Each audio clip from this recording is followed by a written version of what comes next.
TribLIVE Radio presents Gladiators of the Cage, online at GOTCMMA.com and on Twitter at GladiatorMMA412. It's time to get all the inside info on the Pittsburgh MMA scene right now, right here, only on TribLIVE Radio.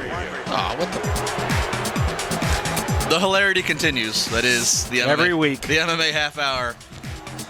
Justin LaBar here with you, alongside Robert and Scott from Gladiators of the Cage. They are the premier MMA organization based here in Pittsburgh. You can check their stuff out from anywhere in the world. GOTCMMA.com. You can check out their YouTube.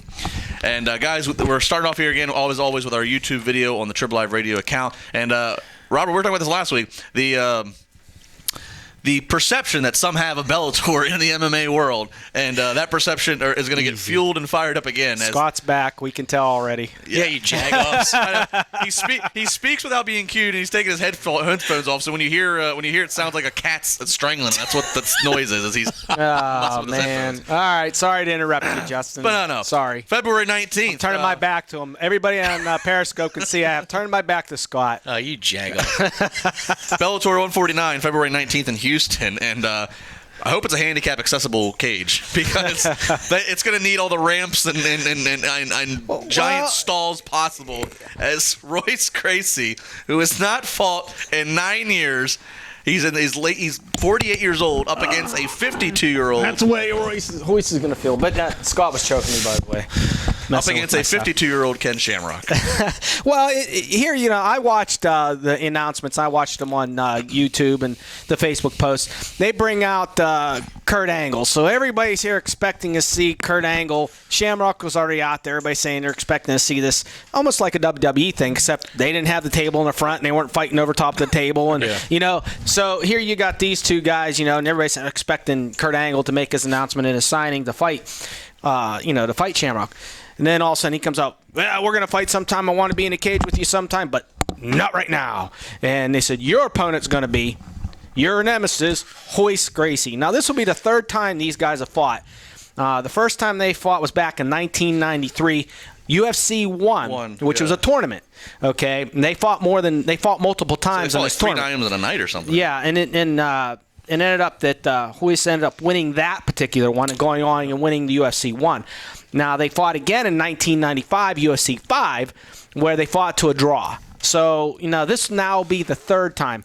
Now, I don't know. Obviously, it was the state of Texas that sanctioned this. So, hopefully, the state of Texas has medical personnel on hand, oxygen tanks on hand, and everything. Not to take anything away wheelchair from, van's not ready to take to pick anything away from Royce, because his family is top notch. They got the gyms all over the country. They're great fighters. MMA royalty, aren't they? They are. They're MMA jiu-jitsu royalty. Grapplers, fantastic. But does he really want to come back in this time of his career to come back to this?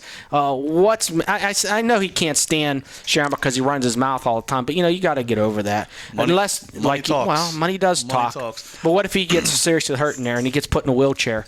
But quite frankly, not to sound dark here, but if your last name's Gracie, if you're ever going to go out and get yourself to the point of where you're paralyzed, and that isn't going out in a cage what you're destined to do. Like Lieutenant Dan and Forrest Gump, he was destined to die in that field. A long lineage of military family, but Lieutenant Dan got legs in the end, didn't he? Yes, but after a lot of years of drinking and drugs to come to the conclusion that was okay. Yeah, so I don't know. I don't know if somebody's going to want to buy a pay-per-view for that or whatnot. But then they went and did, they got Kimbo Slice fighting, fighting his former friend and bodyguard, Dada, I think. Don't mess with Day-Day. But Day-Day. But, here's another, this guy only has, he only has like 2 professional fights and doesn't have any type of amateur background.